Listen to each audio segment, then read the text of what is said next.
whatever you wind up doing is exactly what you should be doing. And I have not behaved one single day of my life. Not one day of my life have I behaved, and I am fine. I need your help. I can't tell you what it is. You can never ask me about it later, and we're going to hurt some people. Whose car are we going to take?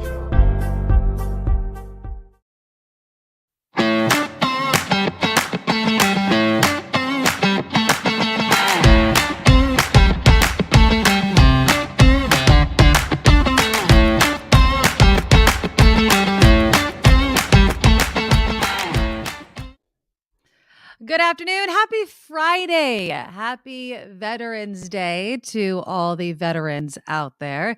It is November 11th, and Veterans Day is always on November 11th, which also is my mother-in-law Joanne's birthday. So happy birthday to the best mother-in-law a woman could ever have.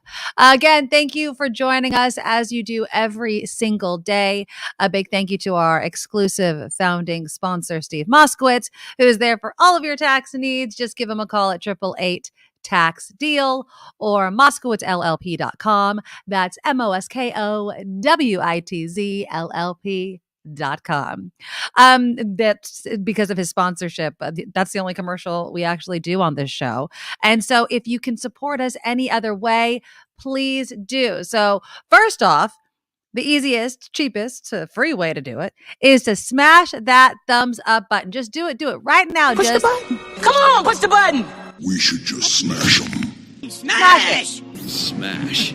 Smash! Smash! So yeah, if you can hit that thumbs up for us right now, that really helps the show and helps with the algorithms and everything like that. Of course, everything that you want to know about the show can be found on our show's website. It is theNikkiMedoroShow.com, theNikkiMedoroShow.com.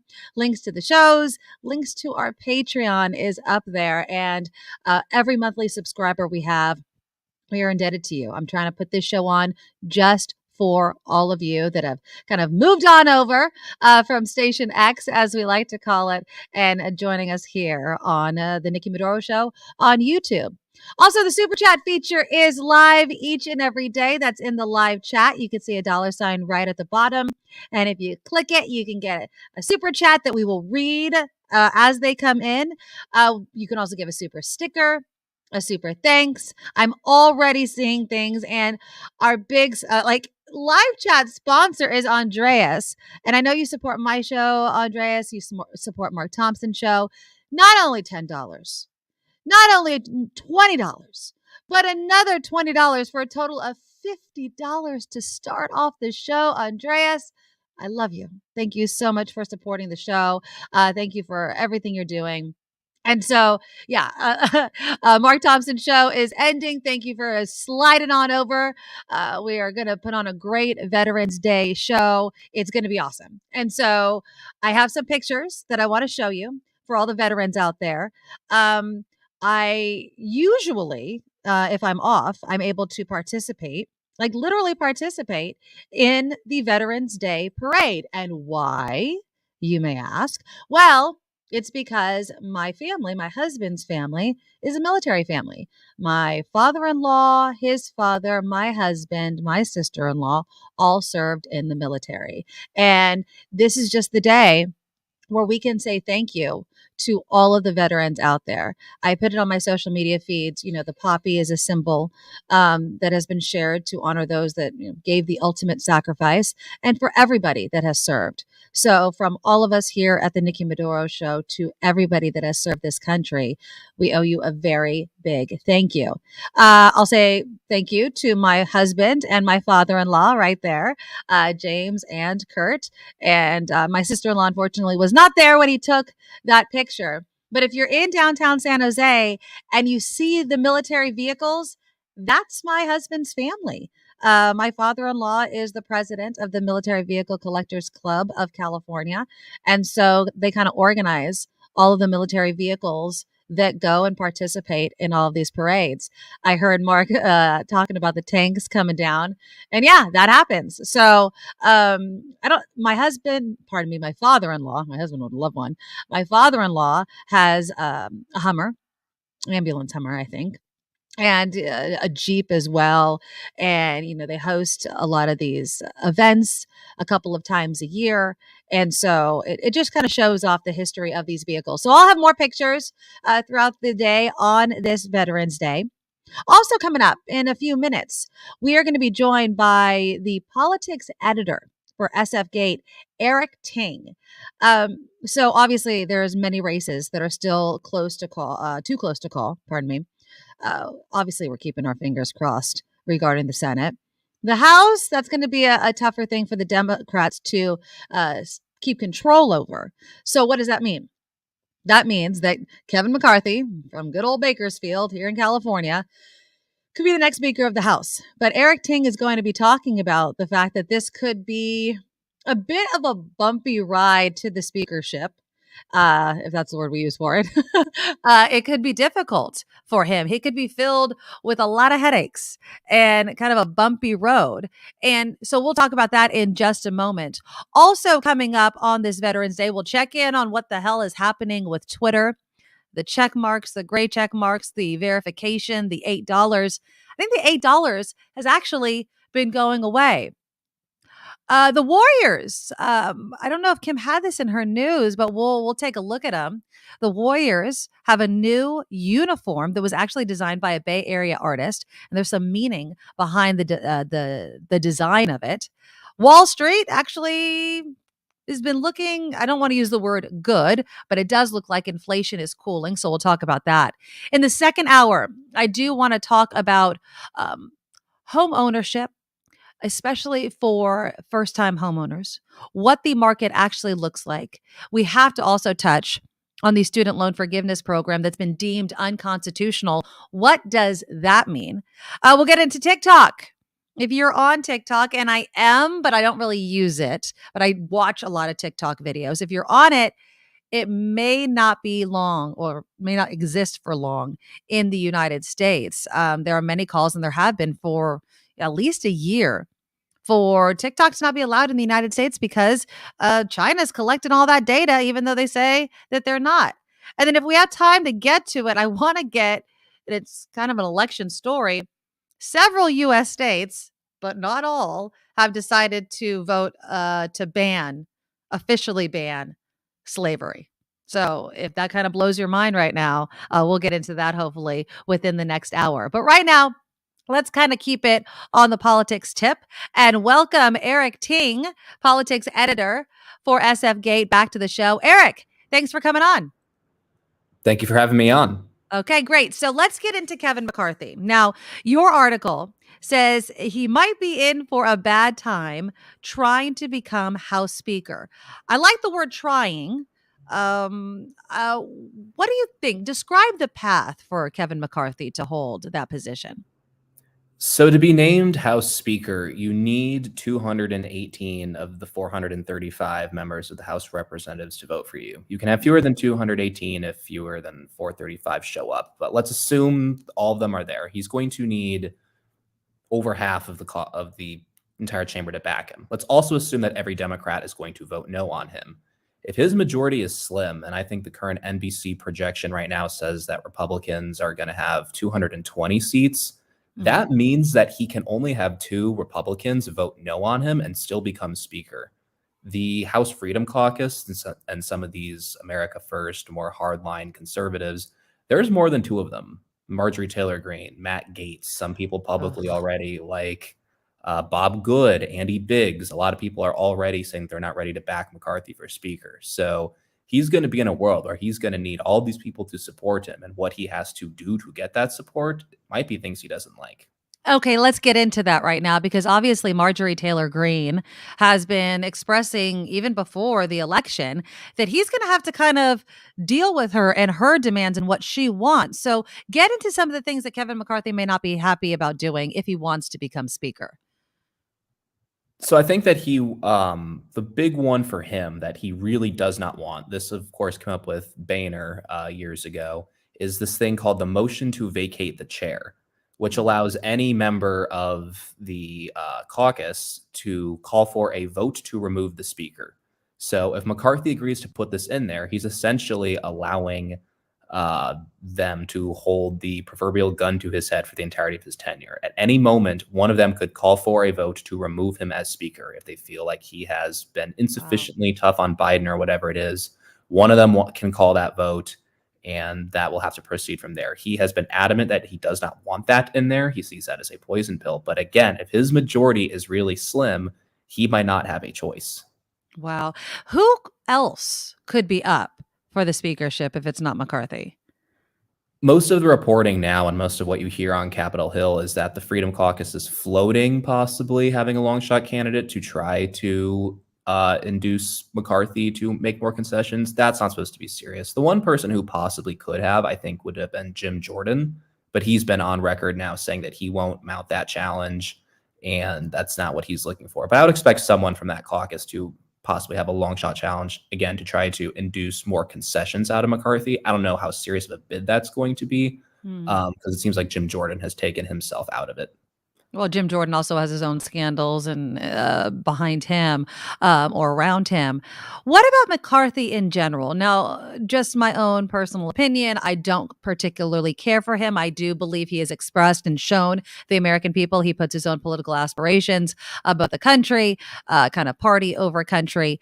But do you think, politically, that Kevin McCarthy is going to be able to be the speaker he wants to be if he actually is? There is something to be said with right after January 6th, he, for very briefly, understood what happened, even though he went back to it. How optimistic should the American people be that he's going to be fair, that it's not just going to be investigation after investigation of President Biden, and they're actually going to work to get things done? I think that you have to consider also that if the majority is slim, in addition to having power just beyond the Freedom Caucus, the moderate caucus is also going to have power, which means that if he needs to get a majority of the votes, people who are taking out frontline Democrats. So, for example, you have Lawler in New York who took out Sean Patrick Maloney, saying it's time for the party to move on from Trump. Like, you are going to have a moderate faction as well, I believe, that is going to wield some power over him and possibly drag him to the center. So, I mean, they don't want to go as far as things like, I think impeaching Biden is off the table with the margins they have. Really? Okay. I don't think that's something that's not going to be doable when you only have 220. And remember the way that Trump tried to use, the purple state Dems, try to use their impeachment votes against them. Democrats will do the same against people who have flipped some districts blue this cycle. We still don't know where that's going to end up landing. A lot of votes count in California, but I do think that don't underestimate how much power the moderates will also have if the margins are narrow. How optimistic are you that the Democrats could actually not lose control of the House? It's going to come down to these California races. I think that what we're looking at now, we saw that Young Kim's race got called yesterday. The latest I saw was that this Calvert-Rollins race is like a pure coin flip, pure jump ball. No one knows what's happening there. Maybe have more clarity over the weekend. But if you want to know who's going to win the House, keep an eye on these California races. All right. Eric Ting, a politics editor for SF Gate. Thank you so much. We'll have you back on soon. Thank you. Enjoy the weekend. You too. Yeah. And let's welcome Kim to the show. Good morning. Happy Veterans Day, Kim. Hey. Yeah. So Eric Ting there talking about Kevin McCarthy. Could be the next speaker, of course, like we just ended there. There's an inkling. Maybe a pinhole of hope, I guess. It's going to come down to, a couple of these races. But I was encouraged with Eric Ting saying right there, he thinks, impeaching for President Trump is off the table. I hope so. You mean President Biden? President Biden, sorry. Yeah, I mean, I hope so, because that's just going to bog down anything that's happening. Although I can hear people saying, you did it to former President Trump. And I read a story this morning that there's a congressman from Texas, and he was already talking about, his name is Roy, Congressman Roy, I think. He's already talking about looking into Biden's response to COVID. And his argument is that under President Biden's rule, we had kids having to wear masks and kids having to stay home from school, which he claims set us back a generation. So he wants a congressional investigation into President Biden's handling of COVID, which may or may not lead to impeachment. But I mean, don't you feel like they'll really look for anything at this point? Oh yeah, You know, absolutely. yeah. I just feel like, the Marjorie Taylor Greens and the nonsense there, although, I mean, maybe the midterms and how there wasn't that huge red wave is giving some of these people pause. Like, okay, can we reel back the nonsense a little bit? Let's start working on something. Let's stop giving, too much air to people like MTG. Boebert, I hope, goes away. It's just, we have things that we need to get past. We're going to be talking later on this show about the student loan forgiveness program being deemed unconstitutional. What does that mean for borrowers? And for people that are really hoping that this happens, and for young voters who, like we talked about yesterday, are supporting Democrats because Democrats are addressing some of these needs. And so it's going to be, a lot is going to depend on, one, if the Republicans take over the House, and two, what kind of speaker Kevin McCarthy actually turns out to be. So we'll keep an eye on that over the weekend. Maybe we'll get some clarity, but fingers crossed it goes our way. Twitter, I just can't stay out of the news. Elon Musk was tweeting today that he loves all the hate on Twitter because the numbers are up. Now, I've taken a look. Let me take a look again. Let me take a look at my Twitter feed. Hate me as long as you use my service? Well, I mean, there's something to be said for that. So Turn it into a cesspool of crap, but hey, at least we're in business. I've lost like 7 followers, I think. Something like that. So, I mean, that's not a lot. They could be bots. They could be people that chose to leave the platform because Elon Musk is taking it over. I don't know why they left. Come back. No, just kidding. But all I'm saying is, it doesn't seem like Twitter is getting a lot of love. And now there's news that $8 a month, and it was a month, Blue subscription service is ending, or at least been paused. So this allowed people to pay for a verification check mark. But what was happening, like nobody could have seen this coming, people were abusing it to impersonate brands and famous people. So they launched it earlier this week on the iPhone app. You could buy it for $8. As of this morning, the iPhone app no longer shows an option to sign up for Twitter Blue. Now, this suggests, obviously, that this new revenue stream may not work. The paid subscription service reportedly led to a plethora of pranksters creating imposter accounts on Twitter, left the platform even more ripe for misinformation. Many check marks were used to impersonate brands with unflattering messages. Because think about that. Right? Your Eli Lilly, your Tesla was even being impersonated. Yeah. And they're putting out these awful messages. So that's another problem for advertisers. Many have paused spending on the platform. So another revenue stream is at risk. And some users who already paid for the service are saying that their paid for blue checkmark has disappeared from their account. So that also looks like a grift. Like, wait a minute. I paid $8 for something and I had it for a week. Doesn't seem right to me. It just absolutely doesn't. So we'll see what happens.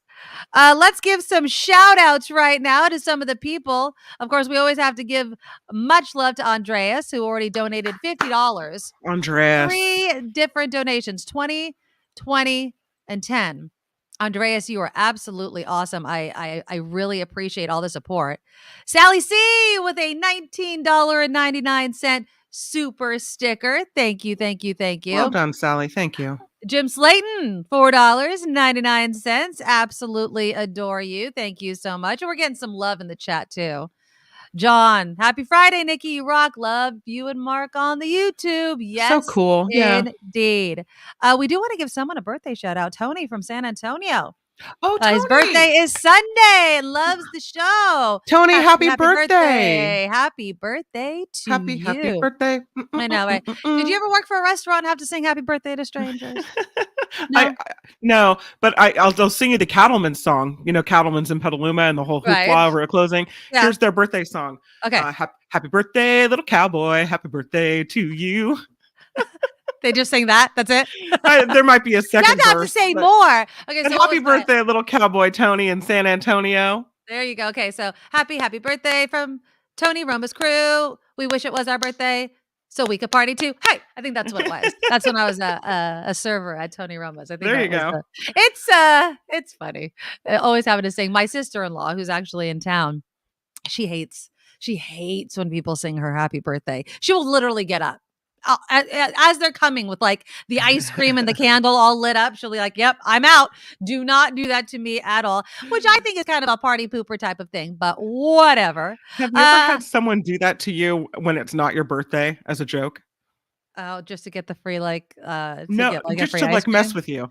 Yeah. All of a sudden, here they come with the song and the free dessert. I don't care at all. Like, oh, you want to give me a free cheesecake and pretend it's my birthday? Done. Okay. I have no problem whatsoever. Kevin Hobbs with a $20 super chat donation. Thank you, Kevin. We always appreciate the support. And speaking of huge supporters to the Nikki Medoro Show on YouTube is, of course, our man, Steve Moskowitz, the tax attorney, the guy to call if you have any tax problems, whether you're being audited, whether you can't afford to pay your taxes, whether you wonder if you qualify for the ERC. Steve, you do it all. That's right. Everything in taxes. And, we're so excited about the ERC because there's still to this day so many people getting bad information. Mm-hmm. So let's review it. The federal government is giving away. That's right. Giving away. It's not a loan. It's a grant. That's a gift. They're giving away up to $26,000 for every employee that you have that qualifies. So you say, well, okay, if that's 10 employees, it could be up to over $250,000. 20, it could be up to over $500,000, and so on. And I realize people's facts, circumstance, and results can differ, but we have had individual clients getting literally millions of dollars and lots getting hundreds of thousands and other smaller amounts. And now, of course, not everybody qualifies. That's what we have to determine. But in determining who qualifies and not, a lot of firms are cutting out a big slice. And here's why. There's two different ways to qualify. The law says either or. There's the easy way. Did your gross revenue go down by a certain amount? If the answer is yes or no, it's math. There's just a right or a wrong answer. But a lot of firms are saying, okay, if you don't meet the math, that's it, no ERC for you. Wrong. They're cutting out a whole group of people that would otherwise qualify on the facts and circumstances test. Like you had supply chain problems. You could only use 25% of the inside of your business and lots of other things too. So we'll take the time, we'll take the effort, and we'll go over it with you. And this is so important that sometimes we give clients homework where I'll say, well, that's good information you've given me, but I need more information to decide yes or no. And here's what I need. Get the information, call me back, we'll talk a second time. And that's okay. We're willing to do that, but a lot of firms aren't. On the other extreme, you want to avoid the scammers because there's a lot of companies that have popped up literally just to do that. They're not lawyers. They're not law firms. They just pop up out of existence.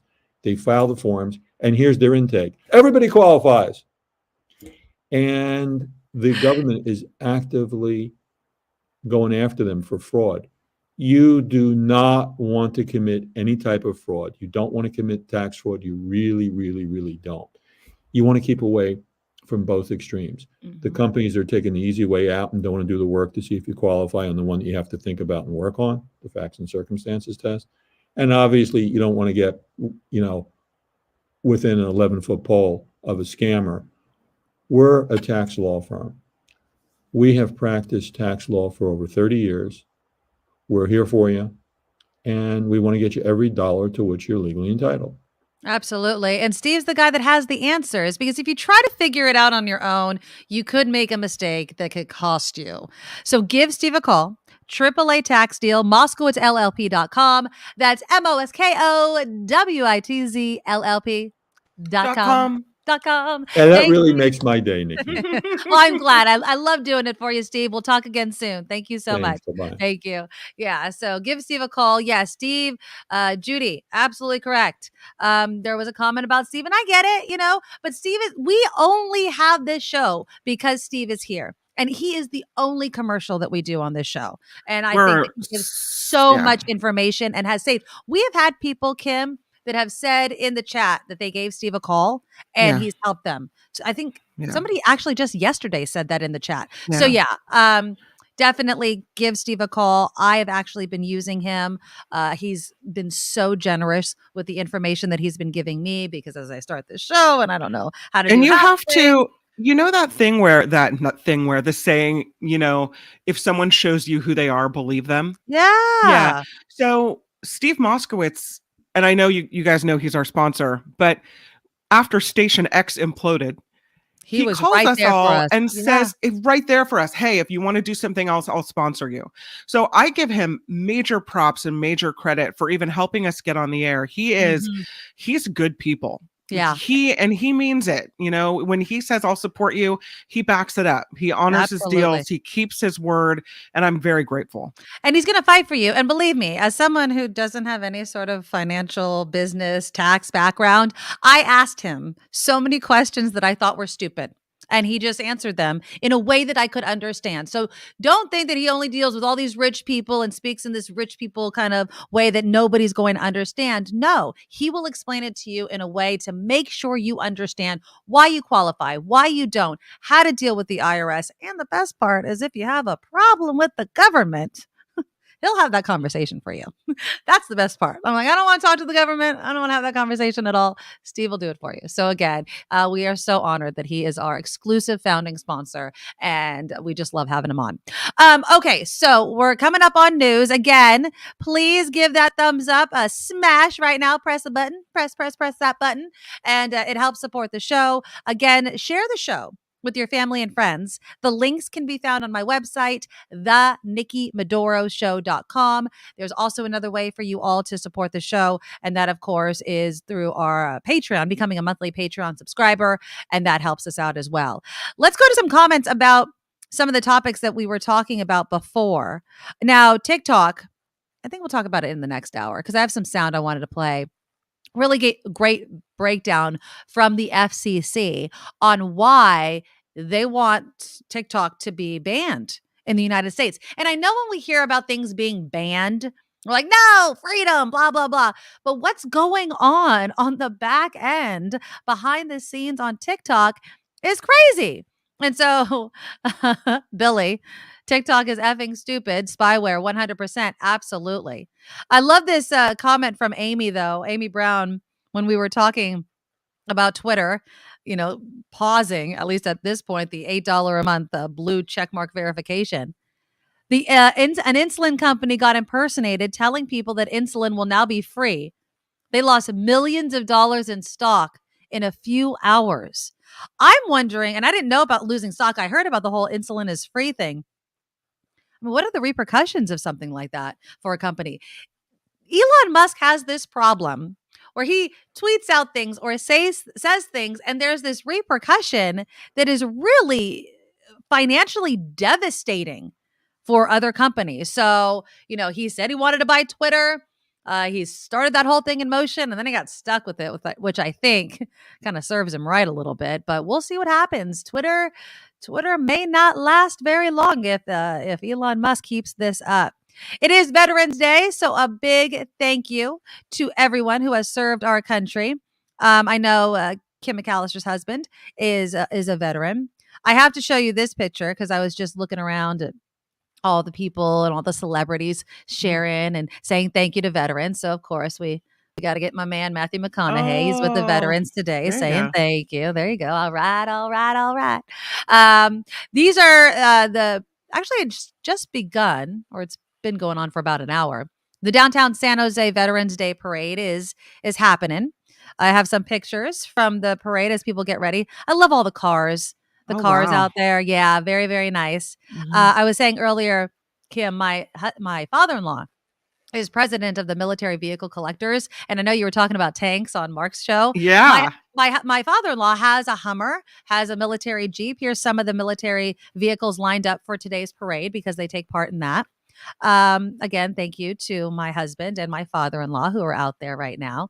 Let's see. It looks like, is that your father-in-law he was a Navy veteran? Yeah, both of my husband, my father-in-law, his father, and my sister-in-law are all Navy veterans. So, oh, wow. Yeah, so definitely a military. This is the picture of the kiddos inside the Hummer getting ready for the parade. So if you see any of these cutie pies out there, waving their American flag. So just a big thank you to all the veterans on this Veterans Day. So my family, it's the men in my family. So my husband was a Marine. My dad was in the Navy and worked on sonar submarines, on the sonar ships, on nuclear submarines. Yeah. And my grandfather was in the Army in World War II. What's interesting is that his family came from Germany, so they all spoke German. And his father, I think, was in World War I for the German Army. My grandfather spoke German, and it was in World War II acting as a translator for the United States against the Germans. So interesting, kind of the way we flipped the script there. But so I've got Army, Navy, and Marines in my family. Look at that. Well, thank you to everyone that has served and to everybody listening and watching that has served as well. All right. We are going to talk about the new Warriors uniforms coming up. Lindsey Graham is almost in tears describing what is happening to Herschel Walker. I'm going to play some of that. Also some reaction from Van Jones and Don Lemon on CNN, which is kind of funny. Did you hear about this KFC promotion in Germany? Sadly, yes. Oh my God. So we'll touch on that. Inflation seems to be cooling down. So at least some good news there. And of course, smash that like button, that thumbs up button, because it helps the show and really does help promote it to other places on YouTube. Smash it. Press the button. But let's take a look at some headlines. Now, from around the world to up your street, the Nikki Medoro Show presents News Czar Kim McAllister. And this report is sponsored by tax attorney Steve Moskowitz at 888 Tax Deal. It looks like former President Trump is set to announce another run for the White House next week. That is according to Trump advisor Jason Miller, who says it is going to be, quote, very professional, very buttoned up announcement, end quote. That announcement set to come on Tuesday. President Biden says the United States is doubling its commitment to a fund to help countries adapt to climate change. And that brings America's total pledge to $100 billion. While addressing world leaders at the United Nations COP27 summit, President Biden warned the globe faces a pivotal moment in the fight against climate change. Elon Musk reportedly suggesting bankruptcy may be in Twitter's future. According to Bloomberg, which quoted a person familiar with the matter, Musk made the comment to employees during a company all-call. Musk just completed his $44 billion deal to purchase the social media company, a deal that, though, is heavily weighed down with debt. At the movies this Friday, Marvel Studios' Black Panther Wakanda Forever is bringing in $28 million from Thursday previews. The film is expected to bring in between $185 and $200 million, which could make it the biggest domestic opening of the year. Doctor Strange and the Multiverse of Madness holds the 2022 record with a launch of $187 million in May. And this report is sponsored by tax attorney Steve Moskowitz. For more than 30 years, Steve, who we love, has put his tax knowledge to work for individuals and for businesses. So if you need help with your taxes, Steve's your guy, 888 Tax Deal or MoskowitzLLP.com. I'm Kim McAllister on the Nikki Medoro Show. Perfection. Yes. Thank you to Steve Moskowitz. AAA Tax Deal or MoskowitzLLP.com. All right. I had to put a couple more comments up here. Remember, we were talking about happy birthdays. Judy W. I hate being sung to in a restaurant on my birthday. If the server's been hinted at that it's my birthday, I warn them no singing. I'll get mad if they do it. You're just like my sister-in-law. Like, just take the cake and the ice cream and just be happy that there's like 30 seconds of attention on you. But I get it. Some people just can't stand it. Hate the focus. They just do not. Yeah. It's so funny when that happens. Again, click the thumbs up. Let's give some shout outs to our supporters.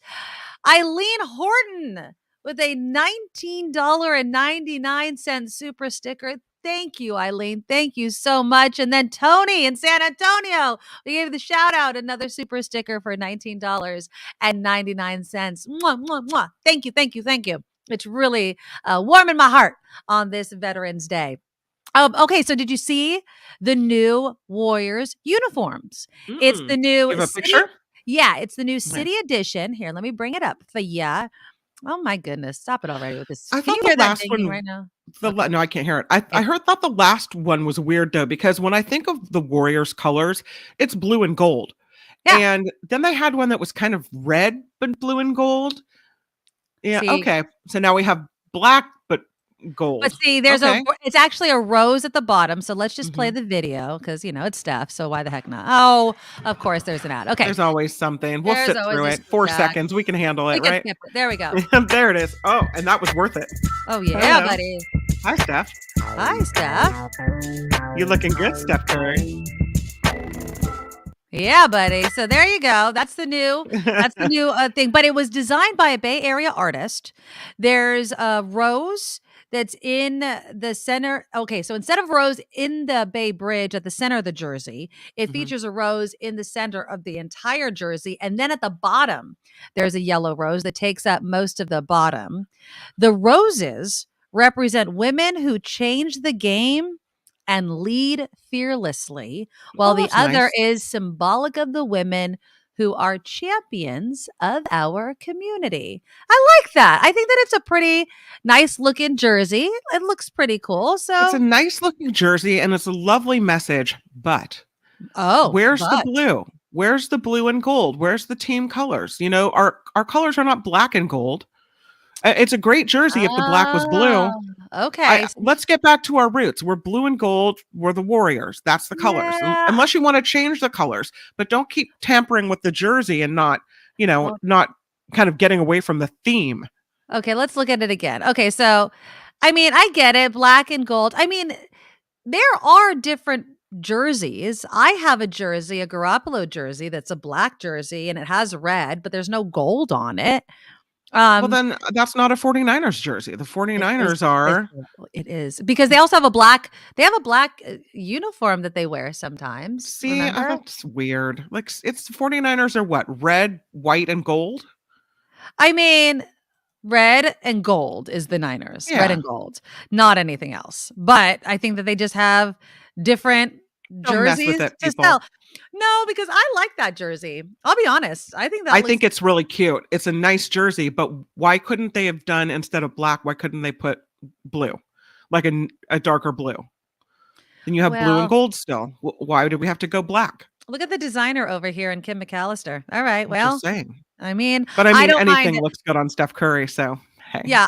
And you know what? Some people just like black. So they're like, you know what? I'll buy the jersey. That could be the other thing, right? And rose on the bottom is really cool looking. I think Billy's like, that's not ugly. Billy, that's not. Are you being your kindest self, Billy? Yeah, it's a shirt he's talking about. He's not talking about stuff. Okay, Billy, I'll support you. You can have your own opinion about the whole damn thing. I don't think it's bad. I think it looks pretty good, but I like the message behind it. So I think that's also selling me on the whole thing.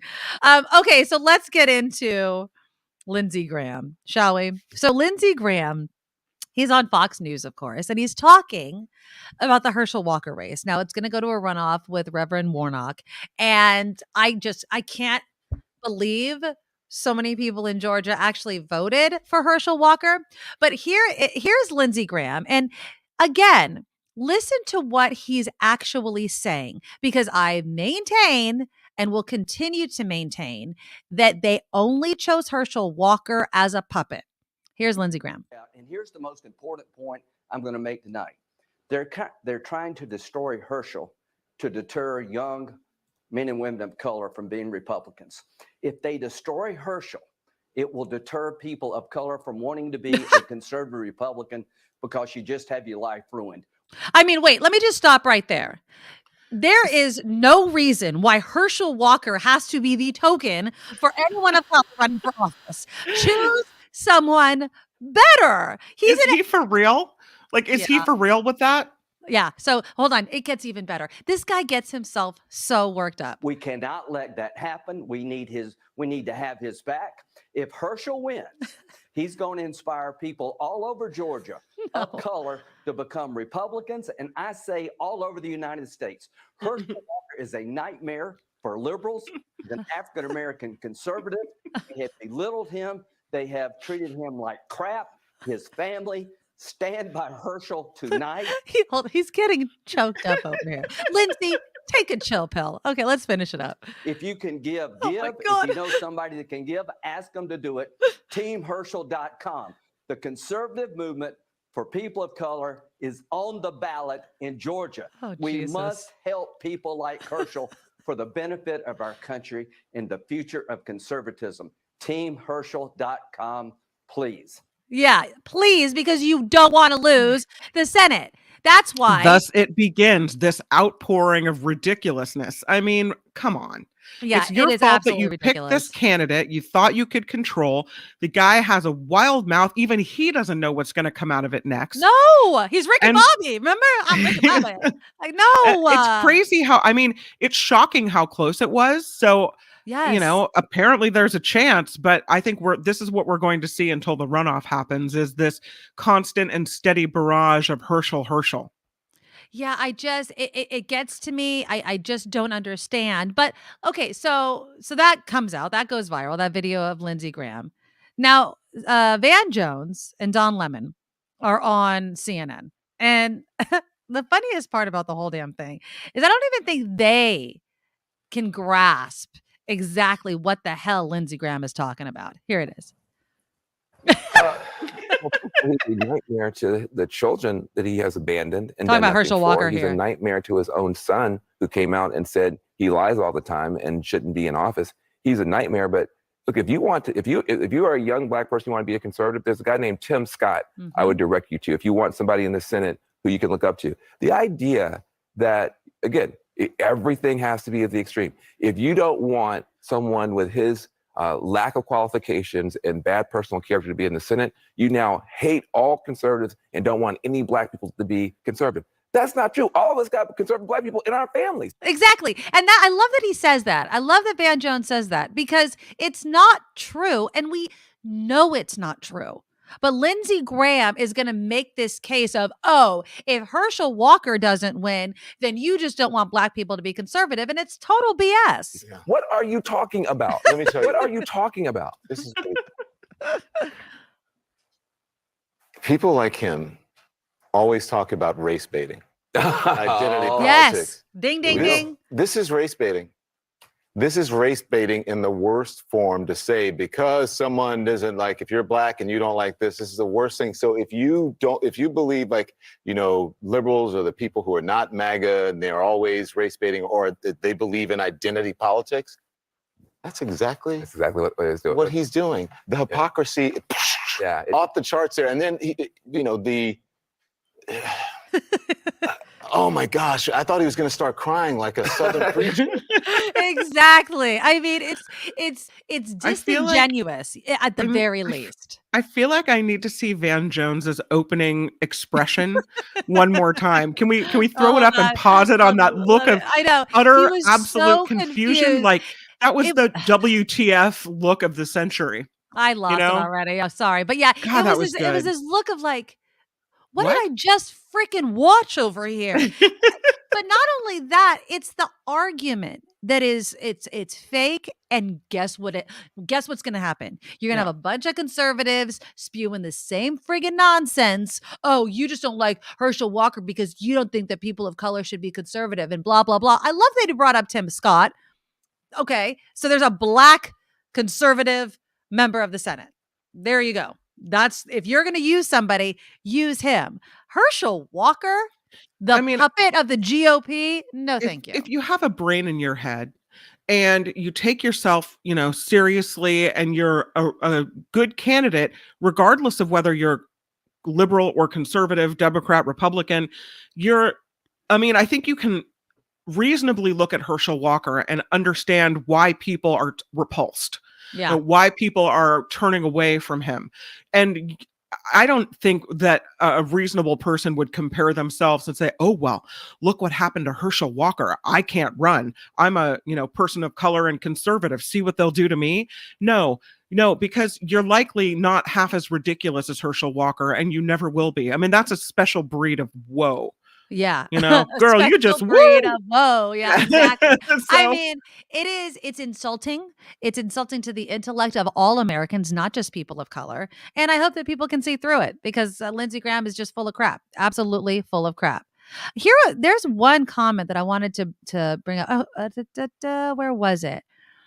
Somebody was talking about conservatism. Oh, here we go. Al. Most Black people are conservative. We just don't subscribe to this racist GOP clan. Now, I don't know if that's necessarily true. I mean, I guess it matters, Al, what you're talking about as conservative. Do you mean conservative religion-wise, and those sorts of beliefs? You know, when we're talking about things like abortion or what have you. I would think that a lot of Black people support the social services that Democrats have backed for generations. But again, I don't like to put everyone in a box. I don't want to say if you're Black, you should be a Democrat or a Republican. But to be like Lindsey Graham and say if you don't support Herschel Walker, then you don't support people of color being conservative is complete BS. Absolutely BS. Karen D, Black men are conservative culturally wise. That's an interesting take you guys are having in the chat. Be more specific. What do you mean they are culturally conservative? In what way? In what way? You know, have you heard about, you know, the thinking about homosexuality in Black culture? Okay. And so, like, if you are gay, you do it on the down low because it's not as widely accepted. So possibly that's what they are talking about by them being more conservative, although I don't know on a wide range how that would play out. Yeah, I mean, I guess if you're going to take an issue such as like gay marriage, right, or homosexuality, that's why I brought up religion, right? Because I could see, you know, whether you're, you know, Christian, Catholic, Baptist, whatever, your religion may dictate how you feel about certain things, and that might lean conservative. You know, somebody else had said in the chat, you know, Herschel Walker seems conservative in public, but in private, who the hell knows, because of all the stories surrounding abortions and obviously premarital sex. So yeah. Again, I feel unease painting a certain group of people, a large group of people, with a broad brush of conservatism or liberalism or something like that. It's an interesting take, though, to think that a lot of Black people are conservative, but only vote for Democrats because of the rampant racism in the Republican Party. That's an interesting take. Again, I'm with you. I don't know if you can lump people and everyone into that, you know, group of all having the same thoughts and all being conservative, but, you know, putting racism ahead of their political beliefs. I mean, it may be true in some cases, but I don't know widely if that's the case. Yeah. A lot of great comments coming in the chat. John, they subscribe to Christian beliefs. Black people go to church at a higher rate than other groups, but many of them don't want to force their views on others. Well, so I wonder, I can look for it later on and maybe get back to everyone, but I wonder then what the number of people in the Black community are that support the right to choose and support reproductive rights. Maybe it's just because the women I've spoke to, regardless of their color, white women, Black women, whoever, friends from all colors have seemed to support a woman's right to choose. But it could be that there's a large number of Black women who are churchgoers who don't believe that. I just haven't spoken to them. Yeah. And, you know, when you talk about certain issues, gay marriage, abortion rights, and what have you, it can bring out really personal opinions that, on one hand, you may believe for religion or other personal reasons outside the ballot box. But like somebody had mentioned, you know, John, they don't want to force their views on others. How you feel about how it should impact others and having a say on what other people can or cannot do.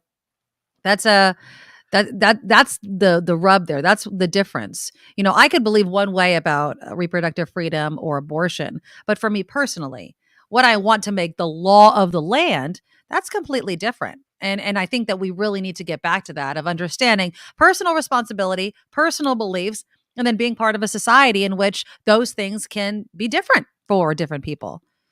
Yeah, I'll put up Kim's text here. She's right. It may be that because my friends of color and not of color are here in California, that I'm just not talking to the right people. And that you are completely right about that. You know, and we talk about that a lot in this bubble that we're in. And I was saying it after Election Day. I mean, maybe we just really don't understand our fellow Americans that don't live here. I mean, if you are not exposed to different peoples and cultures and religions and beliefs all of the time, it's not, I don't want to say the word intolerant, but you don't have to be tolerant of something that you have no experience tolerating, right? I mean, you just don't have the experience. There's so many issues though that I feel like Black people and people of color, like you kind of side off, right? Like Republicans are pro-police, used to be pro-police and pro, hold the criminals accountable, pro-law enforcement.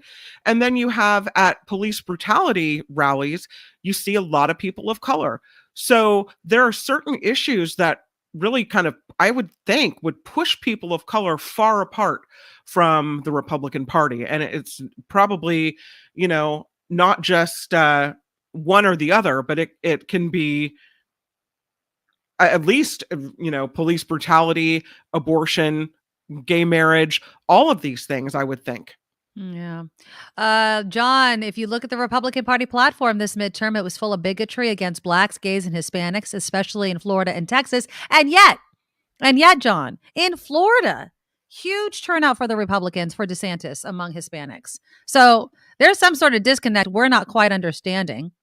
Karen D, I believe it's around gay marriage, transgender, these kinds of things. Conservatism and Black men, they do not subscribe to this. Let's see, Wes, Disney's a perfect example, a very liberal company and accepting, but here in Florida, so many people living around Disney are conservative and they don't accept Disney's views as family values. And that blows my mind. You would think in a place like Florida, which is diverse, right? I mean, right, Wes? You're on the coast. I can only imagine the diversity in Florida, and yet they still kind of feel this way. It's interesting how two different coasts yet still see diversity and how their views about that diversity and the issues that you mentioned change. It's interesting. Let's see. Maryland, most Black people I know are very loving, care deeply for their children, and are afraid of police regarding their male children. Yep, absolutely. In Texas, Uvalde, the Latinos went for the GOP. Such a sad state of affairs. Wes wrote back, Disney is full of gays like me. Let me just say, if Herschel Walker is the face of color in the Republican Party, they got trouble. If that's where they're going to pin their hopes, dreams, and diversity on, they're woefully, going to have trouble. Well, we'll see, the impact of all of this. Of course, we're going to have to wait on Georgia. Their runoff is December 16th? I'm pulling that off the top of my head. I think I'm correct. In December, their runoff's going to be. And then it's full steam ahead to the presidential election. I wish the political cycle would slow the hell down a little bit, give us time to breathe and digest, which just happened, but it doesn't. And so we continue to kind of be in this cycle constantly where what's next? Okay, so KFC, ironically, in Germany, is having to apologize for a promotion. I don't understand how stuff like this happens. So they put out this promotion that urged people to try their tender cheese and crispy chicken. And this is what it says. It says, it's Memorial Day for Kristallnacht! ! Treat yourself with more tender cheese on your crispy chicken, now at KF Cheese. I mean, what were they thinking? Really? See, this is the thing. I hate when they apologize. This is what KFC Germany says. Due to an error in our system, No. We sent an incorrect and inappropriate message through our app. We are very sorry. We will check our internal processes immediately so this does not happen again. Please excuse this error. Somebody typed on a computer. This is not an internal error. There's no AI computer that's like, let me write something that's absolutely horrific. Who writes just the sentence? It's Memorial Day for Kristallnacht! ! As if this is something to be excited about. Let's celebrate. Woohoo! Expresses excitement. Like, oh my God, no. Hey, it's the day the Nazis took away all the businesses from the Jews and broke their windows. It's the beginning of the end for the Jews in Germany and around the world. Hey, Let's celebrate. Are you kidding me? Like, let me just add as many expletives as I can in that sentence. Are you kidding me? Exactly. Who is the idiot that needs to be fired and fired right now? But let me just throw this out when I read it. Do you think, and it's not just like it happens here, it's in Germany, and I'm not, but Germany obviously has this history. Could it be a dog whistle? Like, oh, sorry, wink, wink, nudge, nudge. We put that out there. Could there be somebody there that is, anti-Semitic or whatever and purposely did it? And there's like, oh, sorry. Because that happens. And we see it happening on our soil as well. I just can't imagine somebody typing that out and not knowing what they were doing. In Germany, they take this stuff seriously. And when people, because of their history, they remember history. They have statues and remembrances to Jews and to what happened there everywhere. And so when something like this happens, you would think just for business practices and what the country would come out and say, wait a minute, KFC, you can't do that here in this country. Right. We don't, homie, don't play that game. That you would think that even that would be. So I think it was just an idiot, a complete idiot. But I love Karen's text that KFC in Germany was probably hacked by Popeye's chicken. Perhaps they're like, oh, we'll just make the absolute worst comment ever. But yeah, no, that's just unheard of. I can't even imagine. Okay, so we're gonna have news in a couple of minutes. Wall Street, though, actually had some good news yesterday. So the Dow was up 1,200 points on word that inflation is finally cooling. So all of that action stemmed from a government report showing inflation slowed in October for the fourth straight month. It hit a peak in June at 9.1%. The reading of 7.7% was better than the 8% economists were expecting. Inflation, more importantly, also slowed more than expected after ignoring the effects of food and energy prices. Now, according to this report, that's the measure the Fed pays closer attention to. So did inflation between September and October. So slower inflation could possibly keep the Fed off the most aggressive path in raising interest rates. It's already raised its key rate to a range of 3.25% to 4%, from virtually zero in March. So maybe these things are working. Fingers crossed. Holidays right around the corner. What you don't want to do. I was listening to an analysis of it yesterday, actually. How many people are going to be whipping out that credit card and going to have, quite the bill come January and February when all of those purchases are due. We've talked about the rising cost of your Thanksgiving meal. And someone was asked point blank, do you think that that's going to mean people are going to change their menu? And they're like, no, they're just going to spend more. They're still going to do what they did before. They're just going to be paying more money for it and possibly getting more into debt. We talked about FTX yesterday with Michael Hiltzik. FTX has filed for bankruptcy. They've lost, I think, more than $1 trillion with a T, as in Tom, as in ta. That's huge. And we appreciate Michael Hiltzik coming on yesterday and explaining the whole thing to us. If you missed it, the great thing about YouTube is you can go back and listen to yesterday's show. I think it was in the 12:30 hour. We had that interview with Michael Hiltzik, and it's quicksand. That's how Michael described it. This whole crypto thing, it's built on a house of cards, and if FTX can go bankrupt, just think about what you're doing if you're putting a lot of your money into cryptocurrency. All right, let me give some shout outs really quickly. Joe Fong with a $9.99 super sticker. Thank you so much. I think James Buchanan had $4.99 before. Ken McBride with a $10 super sticker. The super chat is live, and so that is a way for you guys to help us during the show. You can get a super sticker, super thanks, super everything. Why am I hearing something? Okay, there we go. And so you can help us that way. And of course, you can go to thenikkimedoroshow.com and donate to our Patreon, which we love. We love all of our monthly Patreon subscribers because it really does help us out. Keep the lights on, literally, not figuratively. Literally, this light that's above my head keeps it on. And then, of course, smash that thumbs up button. It helps us just press that button. We should just Smash it. So if you just smash that button, that will also help us out and keep the lights on as well. Okay, coming up after the news with Kim McAllister, we'll talk about the first-time home buyer. What does the typical first-time home buyer look like? And then we'll get into the student loan forgiveness program. A judge has deemed it unconstitutional. So what does that mean? If you've already kind of submitted your application and you're really hoping that this still happens, I will tell you what you have in store and whether or not it's going to survive possibly a legal challenge.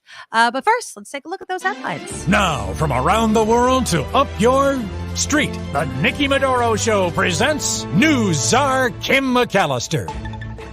And this report sponsored by tax attorney Steve Moskowitz at 888 Tax Deal.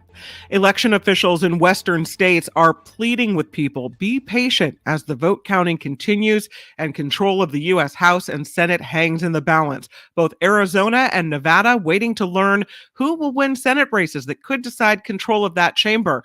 Here in California, more than a dozen House races are still uncalled, and the counting could go on for weeks. Republicans plan to investigate how the Biden administration handled COVID if they win the House majority, which looks likely. The House Freedom Caucus is vowing to use the power of the gavel and is also promising subpoenas to get accountability. It comes as some have suggested a COVID amnesty as a way to forgive those choices made during the heart of the pandemic. Consumers of all ages and income groups are feeling less optimistic about the state of the economy due to recession fears. The University of Michigan's early consumer sentiment reading for November fell 9% from last month to its lowest level since June. Buying conditions for big ticket items decreasing due to uncertainty over rising interest rates and continued high prices. Voters in Montana rejected a ballot measure that would have required medical professionals to provide life-sustaining care to any born alive infant. That would be the case regardless of the child's health prognosis or the wishes of the parents. If voters had approved the Born Alive Infant Protection Act in Montana, healthcare professionals who didn't take medically appropriate actions could have faced 20 years in prison. Again, that one going down to defeat. A major cryptocurrency exchange filing for bankruptcy, FTX, making the announcement on Twitter, their CEO also stepping down. A new CDC FDA study shows about 3 million middle school and high school students are smoking. The survey was conducted from January through May. The survey also found the young people are using e-cigarettes and flavored cigars more than traditional cigarettes. 2 women are speaking out after allegedly being denied entry into a nightclub in Hollywood because of their size. Ella Halakas and Alexa J taking to social media to share their story.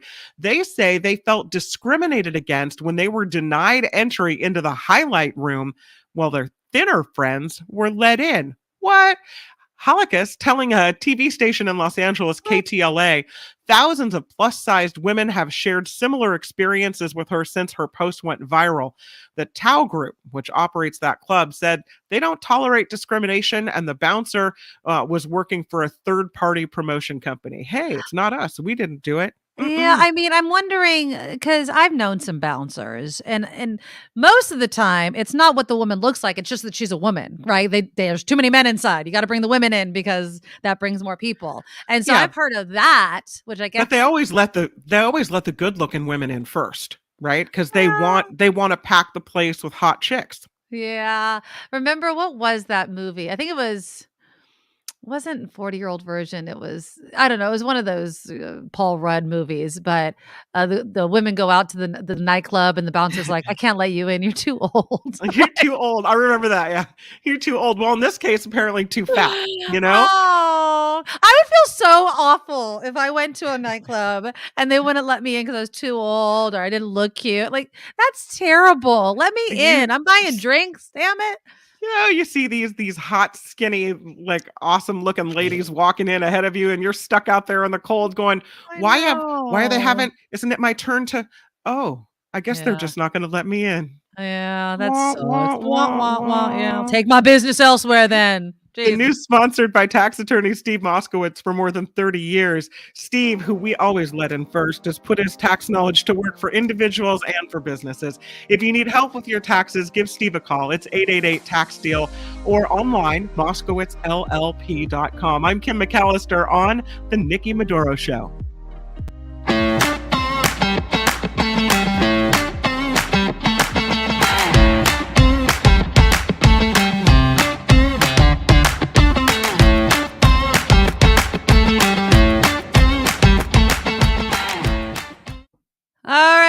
right. So this is hour 2 of the Nikki Medoro Show on YouTube. Please hit that thumbs up right now. Smash that button. It helps us out. We like to get the love on the YouTubes, as my dad likes to love say. on the YouTube. On the YouTubes. You still on that YouTubes? Yes, still on the YouTube. So thank you to everybody that's been giving the thumbs up. The super chat is up and running for all those donations you can give there, or you could be a monthly Patreon subscriber. Join the club. We absolutely love each and every one of you. You can find a link to our Patreon at theNikkiMedoroShow.com. Okay, so what does the typical first-time home buyer in America look like? Well, they're older than ever before. They're overwhelmingly white, which may or may not surprise you. So people buying their first homes made up just 26% of overall sales this year through June. That is the lowest since 1981. And it's down 34% from the prior 12-month period. So all these numbers are coming in from the National Association of Realtors. First-time home buyers, they can't catch a break. Their buying power compromised as the average home price across the country rose nearly 17%. So the average home price in the country, which kind of blows my mind if you think about it, $450,000. So now here, that's a great deal, right? I can get a house for $450,000. Okay. But this is the average across the nation. Okay. Now there are historically, the supply, of homes has been dwindling. First-time home buyers whose share of the market has hovered below 40% for the past 11 years has never had it worse. Climbing home prices, tight inventory, rising rents, and student debt are all piling up for these first-time home buyers. Now, it's always obviously tough to break into the market. You need the 20% down for most of the places if you'd like to save some money. But 82% of first-time home buyers were white. That suggests that the racial disparities of home ownership still persist. And of all buyers, the percentage who were white and Hispanic rose while the share of other racial and ethnic groups fell. So it's not easy to buy your first home. Who in the live chat had help buying their first home? Anybody? No, my husband and we bought our home. We went through, it was a first time home buyer program. And, we didn't have 20% down. We didn't get any sort of financial help to get it. We just, scrimped and saved and made sure that we purchased a home where we could afford the mortgage. The problem, and we did this during the Great Recession, is you heard so many people doing this, right? They were approved for a certain amount, but then when they had to actually pay the mortgage, on top of owning a house is expensive with everything you want to do, and this breaks and you have to pay for it. We wanted to make sure that hands down we could afford it, and we did, and thankfully we did, especially as the market kept going down after you purchased it. After we purchased it. Mo writes in, never understood why you cannot just wrap your student debt into your mortgage when you procure your first house so that all your debts are tied into one simple singular payment and one lower interest rate. Well, I would imagine. Idea, Mo. I mean, I'd imagine simply because the loans are backed by different companies. But yeah, I mean, it is a good idea. Nicholas Milner, bigger boom, bigger bust. Smart money during recessive period waits till the poor folks begin losing homes. Just the cycle. It's about 15 years this time. Yeah, I'm scared for people. If you think about the fact that rents are rising, mortgage rates are rising, the price of homes are rising, and guess what's not rising quickly enough? Wages. I don't see a way out of it. I really don't. I mean, government provided housing is the only thing that I could think of that is going to ensure that fewer people end up on the streets. When we bought our house, it was just before they stopped this process, but we got a 0 down loan. Oh, nice. And wow. We bought it, and there's a few months later, it was like everybody stopped doing that. And then we had to refinance But we would not have gotten in if that was the case. If, you had to have 20% down on a monster jumbo loan, there would have been no way. So it just was, the timing was right. And I don't know how people that are first-time home buyers scrimp and save and do all that as they watch prices going up while they're trying to save. It has to be the most frustrating thing. Absolutely. Calvin Wong writes in, city should retrofit existing underutilized buildings and make them like college dorm rooms for more affordable housing. I understand that. I think that can address a certain segment of our population. I don't know how many people of a certain age with family members are going to be able to live like that, like live in dorm rooms, but younger people perhaps. What if you have kids, you've got a family, you're looking for a house or a place to raise your kids. It doesn't work like that. But for some people, maybe, yeah. Yeah. I mean, I honestly don't know what the answer is going to be. It has to be something, or we're just going to continue to see the problems that we see right now. I mean, people are drowning in high prices. COVID created inflation, obviously, with the amount of assistance that people received. That also didn't help with inflation. And then we have the student loan forgiveness program. So the big headline was that a judge has declared it unconstitutional. Now, the Biden administration has argued, this is what they say on why they should be allowed to do this.